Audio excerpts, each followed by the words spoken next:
कई बार वहां पर प्लांट करा हुआ हम बोले, या हम बोले कि किसी के पास से कोई कट्टा बरामद हो जाता है, या कोई पिस्टल बरामद हो जाती है, माउजर बरामद हो जाती है। अब कट्टे को सेल करना मतलब कि इलीगल कोई भी वेपन है उसे आप चाहे तो सेल करते हैं, परचेज करते हैं, या मैन्युफैक्चरिंग करते हैं, मतलब उसको बनाते हैं। किसी भी तरह से अगर इस तरह की चीजों में आप इन्वॉल्व हैं तो सेक्शन 25 के तहत आपको बुक कर लिया जाएगा। दोस्तों कई सारे केसेस हमारे सामने आते हैं जिन केस में हम देखते हैं 307 का मामला आ जाए, 326 का मामला आ जाए, 304 का मामला भी कई बार आता है सामने। कई सारे मामलों में देखा यह जाता है कि वहां पर आर्म्स एक्ट के भी कुछ सेक्शंस लगे होते हैं। खास करके जो आर्म्स एक्ट के आप सेक्शंस देखते हैं उनमें लिखा होता है सेक्शन 25, 54 और 59। देखा जाए तो आर्म्स एक्ट में टोटल ही 46 टोटल सेक्शंस हैं। अगर 46 टोटल सेक्शंस हैं तो ये 54 और 59 कैसे लगता है? आज मैं आर्म्स एक्ट के बारे में काफी हद तक आपके डाउट्स को क्लियर करने की कोशिश करूंगा।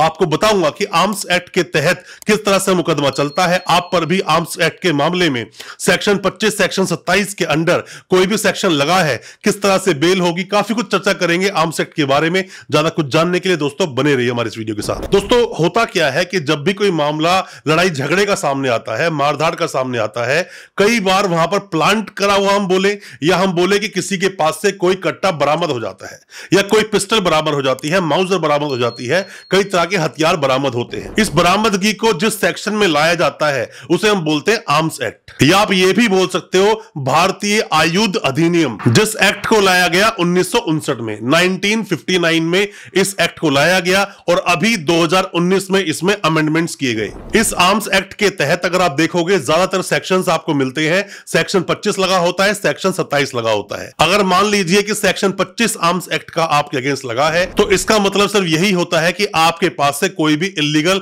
हथियार बरामद हुआ है।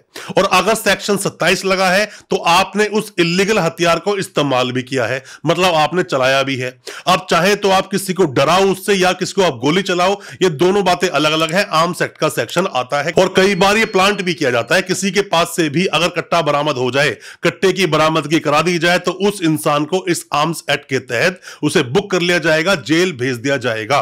दोस्तों मैं आपको बताऊं तो जो सेक्शन 25 है, सेक्शन 25 में 6 महीने से लेकर और उम्र कैद तक की सजा का प्रावधान है। उसमें बहुत सारे सब सेक्शंस बने हुए हैं जिसके तहत कि किस तरह से आपने उसको इस्तेमाल किया या फिर क्यों वो आपके पास था, ये सब बातों को जिक्र करता है। अब कट्टे को सेल करना मतलब कि इलीगल कोई भी वेपन है उसे आप चाहे तो सेल करते हैं, परचेज करते हैं, या मैन्युफैक्चरिंग करते हैं, मतलब उसको बनाते हैं। किसी भी तरह से अगर इस तरह की चीजों में आप इन्वॉल्व हैं तो सेक्शन 25 के तहत आपको बुक कर लिया जाएगा।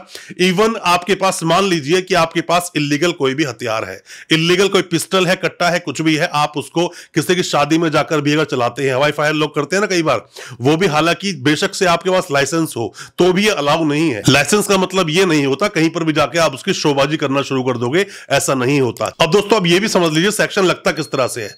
सेक्शन लिखा होता है 25, 54, 59। इसका मतलब क्या है? 25 तो हुआ सेक्शन जो टोटल 46 सेक्शनों में से आर्म्स एक्ट के तहत जो सेक्शन बने हैं, 25वां जो सेक्शन बोलता है वो तो है 25 सेक्शन। अब 54 क्या बोलता है? दोस्तों 54 का मतलब 54 का मतलब ये है जब ये एक्ट आए तो मतलब इस एक्ट से पहले टोटल 53 एक्ट आ चुके थे, ये 54वां एक्ट है, सिर्फ यही इसका मतलब है। और कहोगे 59 का क्या मतलब है? तो 1959 का जो ये अधिनियम है इसके अनुसार जो 59 लिखा है उसको 59 को यहां पर डाला जाता है। तो 25, 54, 59 अगर लिखा है तो 54, 59 को पढ़ने की जरूरत नहीं है, 25 सेक्शन को आप देखिए। और अगर 27 में अगर आर्म्स एक्ट में आपको अरेस्ट किया गया है तो मतलब आपके पास से जो बरामदगी हुई है, आपने उस कट्टे का या फिर जो भी इलीगल जो वेपन आपके पास था उसका आपने इस्तेमाल भी किया है। जो दोस्तों इन दोनों ही सेक्शंस में जो पनिशमेंट का प्रावधान है, जहां सेक्शन 27 बोलता है कि इसके अंदर कम से कम 7 साल तक की सजा का तो प्रावधान है, कम से कम 7 साल की सजा आपको मिलेगी अगर आप कन्विक्ट हो जाते हो। पर अगर सेक्शन 25 की बात करते हैं तो सेक्शन 25 में यहां पर 6 महीने से लेकर उम्र कैद तक का मामला है। वो डिपेंड करता है जो आपके पास जो भी कोई हथियार है, जो हथियार पुलिस ने बरामद किया है तो किस तरह से बरामद किया है, मतलब आप क्या कर रहे थे उस पर डिपेंड करता है। जो बाकी सब सेक्शंस बोलते हैं उसके अनुसार ही सजा दी जाती है। कई बार दोस्तों ऐसा देखा जाता है कि 307 के मामले में होते हैं, 326 में भी, 302 में भी, वहां पर आर्म्स को भी दिखाया जाता है, रिकवरी भी करवाई जाती है। कई बार प्लांट होता है, कई बार रियल होता है, डिपेंड करता है केस टू केस। दोस्तों पहले का जो अधिनियम था, जो कि मैं 1959 की बात कर रहा हूं, बाद में इसमें अमेंडमेंट आया 2019 में, तो 1959 के अधिनियम के अनुसार अगर विदाउट लाइसेंस किसी के पास कोई भी चीज मिलती है, कोई वेपन मिलता है, कट्टा मिलता है उसके पास, तो उसमें 5 से 10 साल तक की सजा का प्रावधान था। पर अब उसी मामले में यहां पर कम से कम 7 साल की सजा का प्रावधान कर दिया गया है। तो आर्म्स एक्ट का जो मामला आता है, हालांकि इसमें बेल जल्दी हो जाती है, इतना लंबा समय तक आपको जेल में नहीं रहना पड़ता है, क्योंकि ये जो बरामदगी होती है पुलिस करती है,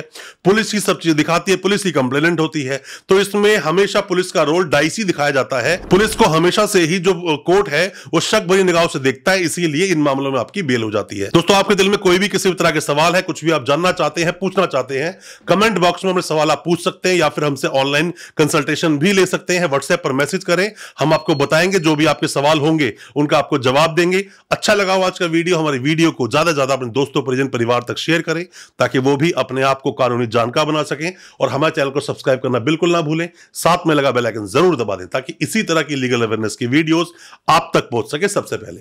बहुत बहुत शुक्रिया दोस्तों, धन्यवाद हमारे इस वीडियो के साथ बने रहने के लिए।